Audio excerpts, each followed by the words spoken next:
والذين يتوفون منكم ويذرون أزواجا وصية لأزواجهم متاعا إلى الحول غير إخراج فإن خرجن فلا جناح عليكم فيما فعلن في أنفسهن من معروف والله عزيز حكيم وللمطلقات متاع بالمعروف حقا على المتقين كذلك يبين الله لكم آياته لعلكم تعقلون۔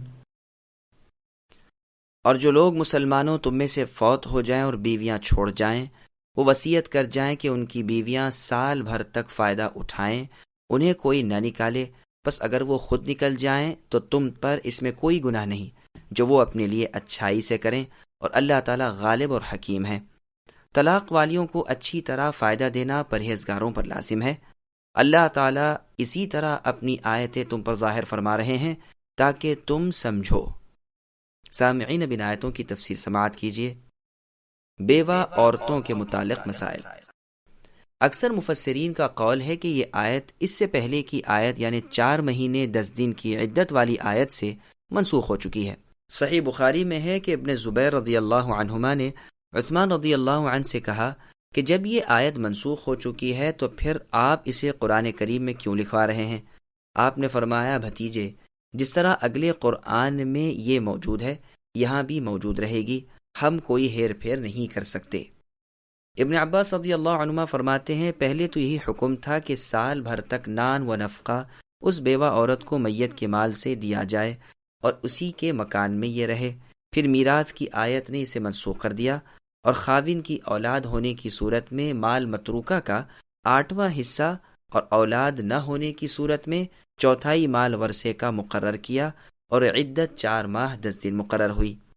اکثر صحابہ اور تابعین سے مروی ہے کہ یہ آیت منسوخ ہے۔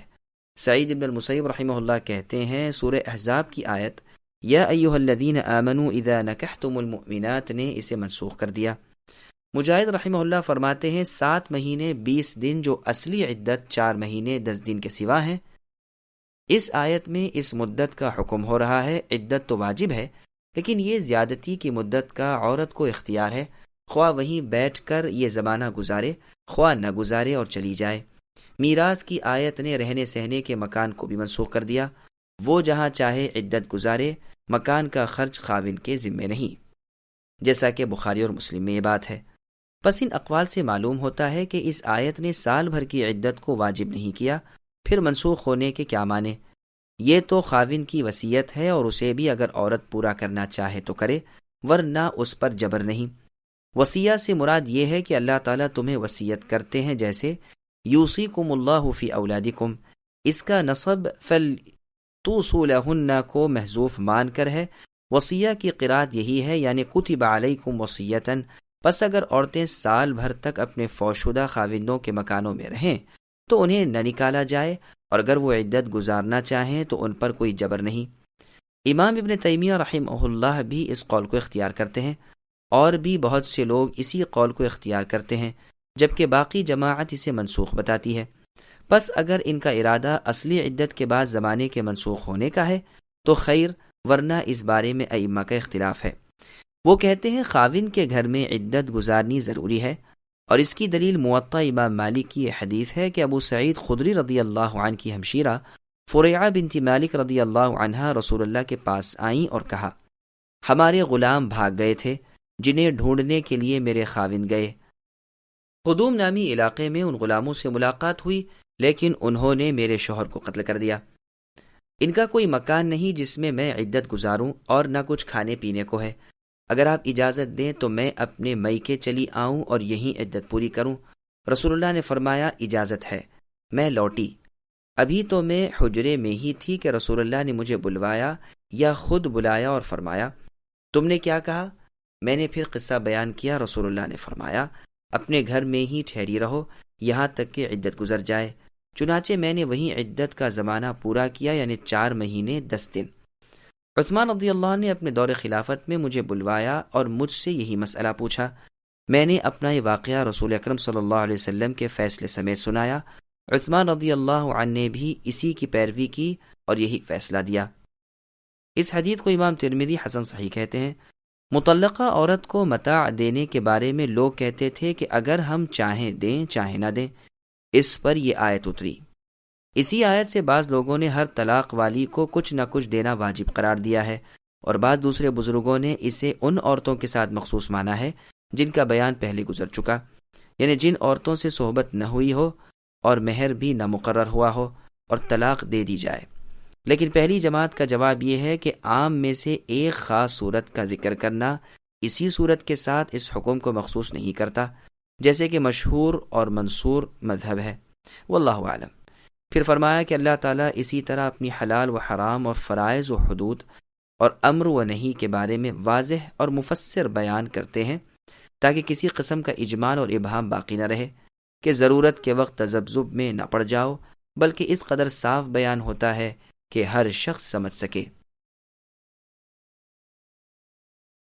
أَلَمْ تَرَ إِلَى الَّذِينَ خَرَجُوا مِن دِيَارِهِمْ وَهُمْ أُلُوفٌ حَذَرَ الْمَوْتِ فَقَالَ لَهُمُ اللَّهُ مُوتُوا ثُمَّ أَحْيَاهُمْ إِنَّ اللَّهَ لَذُو فَضْلٍ عَلَى النَّاسِ وَلَكِنَّ أَكْثَرَ النَّاسِ لَا يَشْكُرُونَ وَقَاتِلُوا فِي سَبِيلِ اللَّهِ وَاعْلَمُوا أَنَّ اللَّهَ سَمِيعٌ عَلِيمٌ مَنْ ذَا الَّذِي يُقْرِضُ اللَّهَ قَرْضًا حَسَنًا فَيُضَاعِفَهُ لَهُ أَضْعَافًا كَثِيرَةً وَاللَّهُ يَقْبِضُ وَيَبْسُطُ وَإِلَيْهِ تُرْجَعُونَ۔ کیا تم نے انہیں نہیں دیکھا جو ہزاروں کی تعداد میں تھے اور موت کے ڈر کے مارے اپنے گھروں سے نکل کھڑے ہوئے تھے؟ اللہ تعالیٰ نے انہیں فرمایا مر جاؤ، پھر انہیں زندہ کر دیا۔ اللہ تعالیٰ لوگوں پر بڑے فضل والے ہیں، لیکن اکثر لوگ ناشکرے ہیں۔ اللہ کی راہ میں جہاد کرتے رہا کرو اور جان لو کہ اللہ تعالیٰ سنتے ہیں، جانتے ہیں۔ ایسا بھی کوئی ہے جو اللہ تعالیٰ کو اچھا قرض دے اور اللہ تعالیٰ بہت بڑھا چڑھا کر عطا فرمائے؟ اللہ ہی تنگی اور کشادگی کرتے ہیں اور تم سب اللہ ہی کی طرف لوٹائے جاؤ گے۔ سامعین، اب ان آیتوں کی تفسیر سماعت کیجیے۔ زندگی اور موت اللہ تعالیٰ کے ہاتھ میں ہے۔ وبا والی جگہ میں نہ جاؤ اور وہاں سے نہ نکلو۔ ابن عباس رضی اللہ عنہما فرماتے ہیں یہ لوگ 4000 تھے۔ ایک اور روایت میں ہے کہ 8000 تھے، بعض 9000 کہتے ہیں، بعض 40000 بتاتے ہیں، بعض 30000 سے کچھ اوپر بتاتے ہیں۔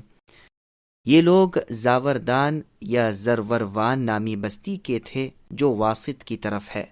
بعض کہتے ہیں اسی بستی کا نام ازرعات تھا۔ یہ لوگ طاعون کے مارے اپنے شہر کو چھوڑ کے بھاگے تھے۔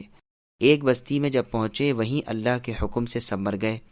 اتفاق سے ایک نبی کا وہاں سے گزر ہوا، ان کی دعا سے اللہ تعالیٰ نے انہیں پھر زندہ کر دیا۔ بعض کہتے ہیں ایک چٹیل صاف ہوادار کھلے پر فضا میدان میں ٹھہرے تھے اور 2 فرشتوں کی چیخ سے ہلاک کیے گئے تھے۔ جب ایک لمبی مدت گزر چکی، ان کی ہڈیوں کا بھی چونا چونا ہو گیا، اس جگہ بستی بس گئی۔ تب حزقیل نامی ایک نبی وہاں سے نکلے، انہوں نے دعا کی اور اللہ تعالیٰ نے قبول فرمائی اور حکم دیا کہ تم کہو کہ اے بوسیدہ ہڈیوں، اللہ تعالیٰ تمہیں حکم دیتے ہیں کہ تم سب جمع ہو جاؤ۔ چنانچہ ہر جسم کی ہڈیوں کا ڈھانچہ کھڑا ہو گیا۔ پھر اللہ تعالیٰ کا حکم ہو گیا کہ ندا کرو کہ اے ہڈیو، اللہ تعالیٰ فرماتے ہیں کہ تم گوشت پوش رگیں پھٹے بھی جوڑ لو۔ چنانچہ اللہ کے اس نبی کے دیکھتے ہوئے یہ بھی ہو گیا۔ پھر آواز لگائی کہ اے روحو، اللہ تعالیٰ کا تمہیں حکم ہو رہا ہے کہ ہر روح اپنے قدیم جسم میں آ جائے۔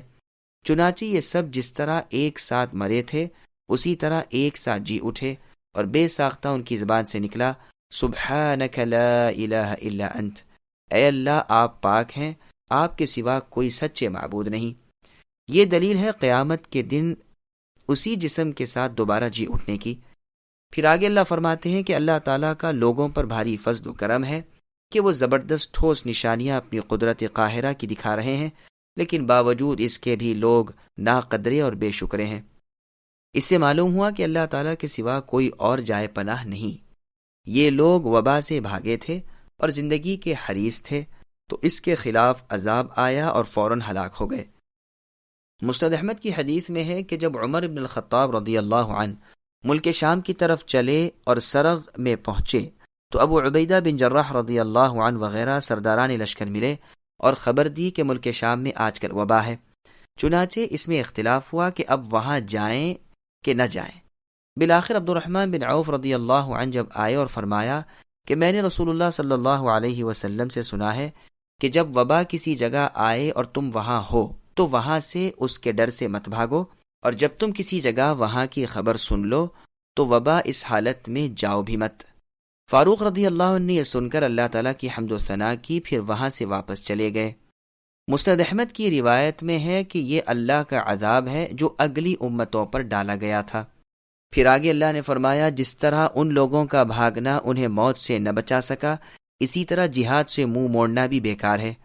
اجل اور رزق دونوں قسمت میں مقرر ہو چکے ہیں، رزق نہ بڑھے نہ گھٹے، موت نہ پہلے آئے نہ پیچھے ہٹے۔ اور جگہ ارشاد ہے کہ جو لوگ اللہ کی راہ سے رک کر بیٹھ گئے ہیں اور اپنے ساتھیوں سے بھی کہتے ہیں کہ یہ جہادی شہداء بھی اگر ہماری طرح رہتے تو مارے نہ جاتے، ان سے کہو کہ ذرا اپنی جانوں سے بھی تو موت کو ہٹا دو اگر تم سچے ہو۔ اور جگہ ہے کہ یہ لوگ کہتے ہیں اے اللہ ہم پر لڑائی کیوں لکھ دی، کیوں نہ ہمیں ایک وقت تک فرصت دی، جس کے جواب میں فرمایا کہ مضبوط برج بھی موت کے سامنے ہیچ ہیں۔ اس موقع پر اسلامی لشکروں کے جیوٹ سردار اور بہادروں کے پیشوا، اللہ کی تلوار اور اسلام کے پشت پناہ ابو سلیمان خالد ابن الولید رضی اللہ عنہ کا وہ فرمان نقل کرنا بالکل مناسب وقت ہوگا جو آپ نے عین اپنے انتقال کے وقت فرمایا تھا کہ کہاں ہیں موت سے ڈرنے والے، لڑائی سے جی چرانے والے امرد، وہ دیکھیں کہ میرا جوڑ جوڑ اللہ کی راہ میں زخمی ہو چکا ہے، سارے جسم میں کوئی جگہ ایسی نہیں جہاں تیر تلوار نیزہ برچھا نہ لگا ہو، لیکن دیکھو کہ آج میں اپنے بستر پر فوت ہو رہا ہوں، میدان جنگ میں نہ رہا۔ پھر پروردگار عالم اپنے بندوں کو اپنی راہ میں خرچ کرنے کی ترغیب دے رہے ہیں جو جگہ بجگہ دی جاتی ہے۔ صحیح مسلم کی اس حدیث میں کہ جس میں اللہ تعالیٰ کے ہر رات آسمان دنیا پر اتر آنے کی بات مذکور ہے، اس میں ہے اللہ تعالیٰ اپنے بندوں کو مخاطب کر کے فرماتے ہیں کون ہے جو ایسے اللہ کو قرض دے کہ جو اللہ نہ مفلس ہے نہ ظالم۔ قرض حسن سے مراد اللہ تعالیٰ کی راہ میں خرچ کرنا ہے اور بال بچوں پر خرچ کرنا بھی ہے اور تسبیح و تقدیس بھی ہے۔ پھر آگے اللہ نے فرمایا کہ اللہ اسے دگنا 4 گناہ کر کے دیں گے، جیسے اور جگہ ہے مثل الذین ينفقون اموالهم فی سبیل اللہ کمثل حبہ الآیہ، یعنی اللہ کی راہ میں خرچ کرنے کی مثال اس دانے جیسی ہے جس کی 7 بالیں نکلیں اور ہر بالی میں 7 دانے ہوں، اور اللہ جسے چاہے اس سے بھی زیادہ دیتے ہیں۔ اس آیت کی تفسیر بھی عنقریب آئے گی انشاءاللہ تعالی۔ کعب الاحبار رحمہ اللہ سے ایک شخص نے کہا میں نے ایک شخص سے یہ سنا ہے کہ جو شخص قل هو اللہ احد کو ایک دفعہ پڑھے اس کے لیے موتی اور یاقوت کے 10 لاکھ محل جنت میں بنتے ہیں، کیا میں اسے سچ مان لوں؟ آپ رحمہ اللہ نے فرمایا اس میں تعجب کی کون سی بات ہے، بلکہ 20 لاکھ محل جنت میں بنتے ہیں، بلکہ 20 لاکھ اور بھی اور 30 لاکھ اور بھی، اور اس قدر کہ ان کی گنتی اللہ تعالیٰ کے علاوہ کسی کو معلوم ہی نہ ہو۔ پھر آپ نے اس آیت کی تلاوت کی اور فرمایا جب اللہ تعالیٰ اضعافاً کثیرہ فرماتے ہیں تو پھر اسے مخلوق گنتی کی طاقت کیسے رکھے گی؟